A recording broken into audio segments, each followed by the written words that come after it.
ನೋಡಿ, ಮಾತಾಡೋದು ಹೇಗೆ ಅಂತ ಕಲಿಯೋಕೆ ನಾವೆಲ್ಲ ವರ್ಷಗಟ್ಲೆ ಸಮಯ ತಗೊಳ್ತೀವಿ ಅಲ್ವಾ?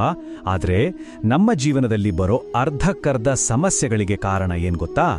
ಯಾವಾಗ ಮಾತಾಡಬಾರ್ದು, ಯಾವಾಗ ಸುಮ್ಮನಿರಬೇಕು ಅಂತ ಗೊತ್ತಿಲ್ಲದೆ ಇರೋದು. ಸೊ ಇವತ್ತು ನಾವು ಇದೇ ಮೌನದ ಅದ್ಭುತ ಶಕ್ತಿಯ ಬಗ್ಗೆ ತಿಳ್ಕೊಳ್ಳೋಣ. ಒಂದು ಪ್ರಶ್ನೆ: ಈ ಜಗತ್ತಲ್ಲೇ ಅತ್ಯಂತ ಪವರ್ಫುಲ್ ವೆಪನ್ ಅಂದ್ರೆ ಅಸ್ತ್ರ ಯಾವುದು ಅಂದ ನಮ್ಮ ತಲೆಗೆ ಬ್ರಹ್ಮಾಸ್ತ್ರ, ಅಣುವಸ್ತ್ರ, ಈ ಥರದ ದೊಡ್ಡ ದೊಡ್ಡ ಹೆಸರುಗಳೇ ಬರುತ್ತೆ ಅಲ್ವಾ? ಆದರೆ ಉತ್ತರ ಇದ್ಯಾವುದೂ ಅಲ್ಲ. ಉತ್ತರ ನಾವು ಊಹೆ ಮಾಡೋದಕ್ಕಿಂತನೂ ತುಂಬ ಸಿಂಪಲ್, ಆದರೆ ಅಷ್ಟೇ ಆಳವಾದದ್ದು. ಹೌದು, ಅದುವೇ ಮೌನ. ಶ್ರೀಕೃಷ್ಣನ ಪ್ರಕಾರ ಜಗತ್ತಿನ ಅತ್ಯಂತ ಶಕ್ತಿಶಾಲಿ ಆಯುಧ ಅಂದರೆ ಮೌನನೇ. ಮತ್ತು ಇದನ್ನು ಸರಿ ಜಾಗದಲ್ಲಿ ಸರಿ ರೀತಿಲಿ ಬಳಸೋದು ಕಲ್ತುಬಿಟ್ರೆ ನಮ್ಮ ಬದುಕಿನ ದಿಕ್ಕೇ ಬದಲಾಗ್ಬಿಡುತ್ತೆ. ಹಾಗಾದರೆ ಬನ್ನಿ, ಮೌನದ ಈ ಅದ್ಭುತ ಶಕ್ತಿಯನ್ನ ಒಂದೊಂದಾಗಿ ನೋಡೋಣ. ಮೊದಲನೇದಾಗಿ ನಮ್ಮ ಭಾವನೆಗಳನ್ನು ಕಂಟ್ರೋಲ್ ಮಾಡ್ಕೊಳ್ಳೋಕೆ ಮೌನ ಹೇಗೆ ಹೆಲ್ಪ್ ಮಾಡುತ್ತೆ ಅಂತ ನೋಡೋಣ. ಅಂದರೆ ಕೋಪ, ಗೊಂದಲದಂಥ ಬಿರುಗಾಳಿ ನಮ್ಮೊಳಗೆದ್ದಾಗ ಈ ಮೌನ ಅನ್ನೋದು ನಮ್ಮನ್ನು ಹೇಗೆ ಕಾಪಾಡುತ್ತೆ ಅಂತ ತಿಳಿದುಕೊಳ್ಳೋಣ. ಭಗವದ್ಗೀತೆಯಲ್ಲಿ ಹೇಳೋ ಹಾಗೆ, ಕೋಪದಿಂದ ಭ್ರಮೆ ಶುರುವಾಗುತ್ತೆ, ಭ್ರಮೆಯಿಂದ ನೆನಪಿನ ಶಕ್ತಿ ಹೋಗುತ್ತೆ, ಅದರಿಂದ ಬುದ್ಧಿನಾಶ ಆಗತ್ತೆ, ಮತ್ತು ಬುದ್ಧಿನಾಶ ಆದಾಗ ಮನುಷ್ಯನೇ ನಾಶವಾಗಿ ಹೋಗ್ತಾನೆ. ಯೋಚನೆ ಮಾಡಿ, ನಾವು ಸಿಕ್ಕಾಪಟ್ಟೆ ಕೋಪದಲ್ಲಿದ್ದಾಗ ಏನಾಗುತ್ತೆ? ನಮ್ಮ ಮೆದುಳಿಗೂ ನಾಲ್ಗಿಗೂ ಇರೋ ಕನೆಕ್ಷನ್ನೇ ಕಟ್ ಆಗ್ಬಿಡುತ್ತೆ. ಆಗ ನಮ್ಮ ಮಾತುಗಳೇ ಒಂದು ಹರಿತವಾದ ಕತ್ತಿಯ ಹಾಗೆ ಸಂಬಂಧಗಳಲ್ಲಿ ಮಾಯದ ಗಾಯಗಳನ್ನು ಮಾಡಿಬಿಡುತ್ತೆ. ಆಮೇಲೆ ಜೀವನ ಪೂರ್ತಿ ಅದಕ್ಕೆ ಪಶ್ಚಾತ್ತಾಪ ಪಡಬೇಕಾಗ್ಬೋದು. ಹಾಗಾದ್ರೆ ಇದಕ್ಕೊಂದು ಸಿಂಪಲ್ ಪ್ರಾಕ್ಟೀಸ್ ಇದೆ, ದಿನನಿತ್ಯ ಇದನ್ನ ಪಾಲಿಸಬಹುದು.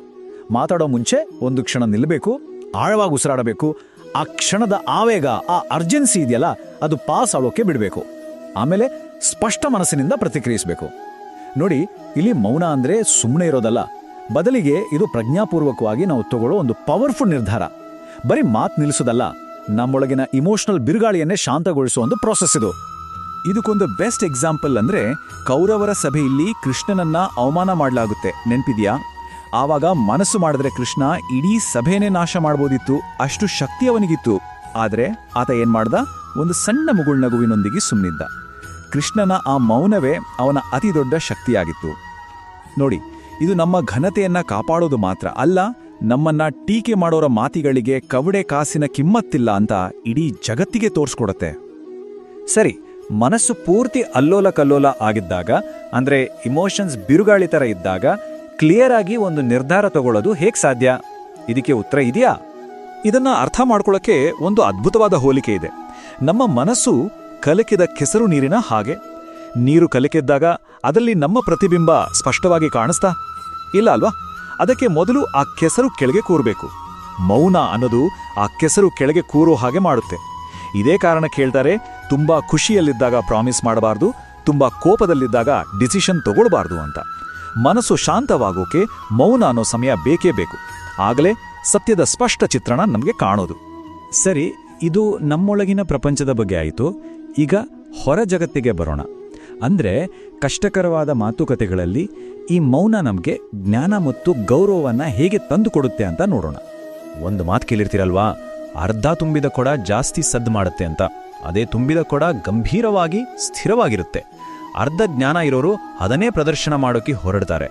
ಆದರೆ ಜ್ಞಾನಿಗಳು ಅವರಿಗೆ ಇನ್ನೂ ಕಲಿಯೋದು ಎಷ್ಟಿದೆ ಅಂತ ಗೊತ್ತಿರುತ್ತೆ, ಅದಕ್ಕೆ ಅವರು ಜಾಸ್ತಿ ಕೇಳಿಸ್ಕೊಳ್ತಾರೆ. ಅಪೂರ್ಣ ಜ್ಞಾನದೊಂದಿಗೆ ಮಾತಾಡಿದ್ರೆ ನಾವು ಮೂರ್ಖರಾಗಿ ಕಾಣಿಸ್ಕೊಳ್ತೀವಿ. ಯಾವಾಗಲೂ ನೆನ್ಪಿಡಿ, ತುಂಬಿದ ಕೊಡ ತುಳುಕುವುದಿಲ್ಲ. ಈಗ ಶಿಶುಪಾಲನ ಕಥೆಯನ್ನು ನೋಡೋಣ ಬನ್ನಿ. ಇದು ಇದೆಯಲ್ಲ, ನಮ್ಮ ವರ್ಕ್ ಪ್ಲೇಸ್ನಲ್ಲಿ ಅಂದರೆ ಆಫೀಸ್ನಲ್ಲಿ ಎಲ್ಲರ ಮುಂದೆ ಯಾರಾದರೂ ನಮ್ಮನ್ನು ಅವಮಾನ ಮಾಡಿದರೆ ಅದನ್ನು ಹೇಗೆ ನಿಭಾಯಿಸಬೇಕು ಅನ್ನೋದಕ್ಕೆ ಒಂದು ಮಾಸ್ಟರ್ ಕ್ಲಾಸ್ ಇಟ್ಟ ಹಾಗೆ. ರಾಜಸೂಯ ಯಾಗ ನಡೀತಾ ಇರುತ್ತೆ, ಸಾವಿರಾರು ಜನ ಸೇರಿರ್ತಾರೆ. ಆ ಜಾಗದಲ್ಲಿ ಶಿಶುಪಾಲ ಕೃಷ್ಣನಿಗೆ ಬಾಯಿಗೆ ಬಂದ ಹಾಗೆ ಬೈಯೋಕ್ಕೆ ಶುರು ಮಾಡ್ತಾನೆ. ಇವನೊಬ್ಬ ಕಳ್ಳ, ಮಾಯಾವಿ, ದನ ಕಾಯೋನು, ಈ ಗೌರವಕ್ಕೆ ಅರ್ಹನೇ ಅಲ್ಲ ಅಂತ. ಇದು ಕೇವಲ ಅವಮಾನ ಆಡಿರಲಿಲ್ಲ, ಇದು ಕೃಷ್ಣನ ಕ್ಯಾರೆಕ್ಟರ್ ಮೇಲೆ ನಡೆದ ಒಂದು ಅಟ್ಯಾಕ್ ಆಡಿತ್ತು. ಆದರೆ ಇಲ್ಲಿ ನಾವು ಅಬ್ಸರ್ವ್ ಮಾಡಬೇಕಾಗಿರೋದು ಕೃಷ್ಣನ ರಿಯಾಕ್ಷನ್. ಆತ ಒಂಚೂರೂ ಕೋಪ ಮಾಡ್ಕೊಳ್ಳಿಲ್ಲ, ತಾಳ್ಮೆಯಿಂದ ಶಾಂತವಾಗಿ ಸುಮ್ಮನೆ ಇದ್ದ. ಆತನ ಆ ಮೌನವೇ ಶಿಶುಪಾಲನ 100 ತಪ್ಪುಗಳು ಪೂರ್ಣ ಆಗೋವರೆಗೂ ಕಾಯ್ತು. ಯೋಚನೆ ಮಾಡಿ, ಯಾರಾದರೂ ನಮ್ಮನ್ನ ನಿಂದಿಸಿದಾಗ ಅವರು ನಮಗೆ ನೆಗೆಟಿವಿಟಿ ಅನ್ನೋದು ಗಿಫ್ಟ್ ಕೊಡ್ತಾ ಇದ್ದಾರೆ. ಅದನ್ನು ತಗೊಳ್ಬೇಕೋ ಬೇಡವೋ ಅನ್ನೋದು ನಮ್ಮ ಕೈಯಲ್ಲೇ ಇರುತ್ತೆ. ಮೌನವಾಗಿರೋದು ಅಂದರೆ ಥ್ಯಾಂಕ್ ಯು, ಈ ಗಿಫ್ಟ್ ನಮಗೆ ಬೇಡ ಅಂತ ಅದನ್ನ ವಾಪಸ್ ಕಳಿಸಿದ ಹಾಗೆ.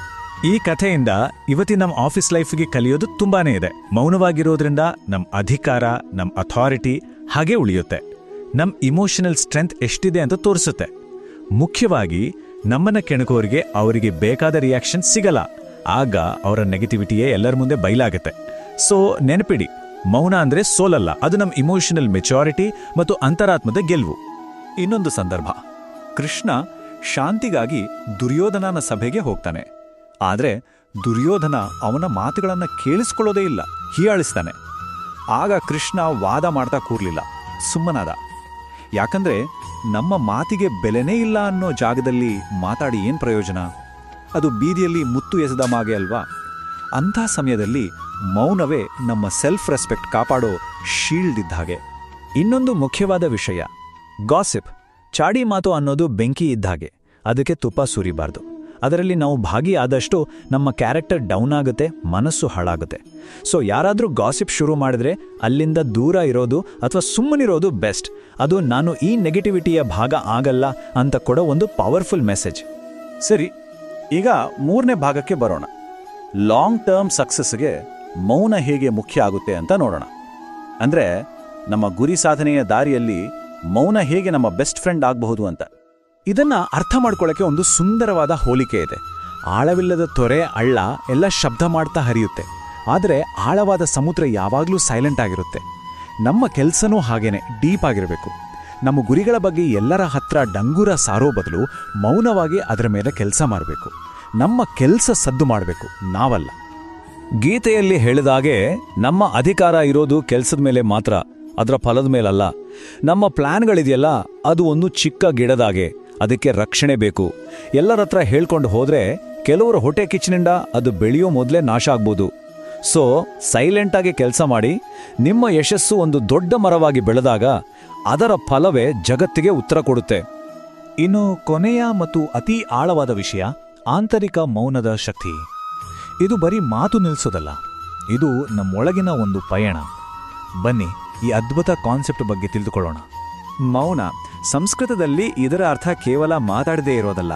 ಇದು ನಮ್ಮ ಮನಸ್ಸಿನೊಳಗಿನ ಗದ್ದಲ ನಿಂತಾಗ ಸಿಗುವಂತಹ ಒಂದು ನಿಶ್ಚಲ ಸ್ಥಿತಿ ಇದೆಯಲ್ಲ, ಈ ಸ್ಥಿತಿಯಲ್ಲಿ ಮಾತ್ರ ನಮಗೆ ನಮ್ಮ ಅಂತರಾತ್ಮದ ಸತ್ಯ ಕೇಳಿಸೋದು. ಇವತ್ತಿನ ಜಗತ್ತು ಫುಲ್ ಗದ್ದಲದಿಂದ ತುಂಬಿದೆ. ಈ ಗದ್ದಲದ ಮಧ್ಯೆ ನಮ್ಮೊಳಗಿನ ಧ್ವನಿಯನ್ನ ಕೇಳಿಸ್ಕೋಬೇಕಂದ್ರೆ ನಾವೇ ಪ್ರಜ್ಞಾಪೂರ್ವಕವಾಗಿ ಆಂತರಿಕ ಮೌನವನ್ನ ಕ್ರಿಯೇಟ್ ಮಾಡ್ಕೋಬೇಕು. ಹೊರಗಿನ ಸದ್ದನ್ನ ನಿಲ್ಲಿಸಿ ಒಳಗಿನ ಮೌನವನ್ನ ಕೇಳೋದು ಕಲಿತಾಗಲೇ ಜೀವನದ ನಿಜವಾದ ಉದ್ದೇಶ ಅರ್ಥ ಆಗೋದು. ಹಾಗಾದರೆ ಈ ಆಂತರಿಕ ಮೌನವನ್ನ ಅಭ್ಯಾಸ ಮಾಡೋದು ಹೇಗೆ?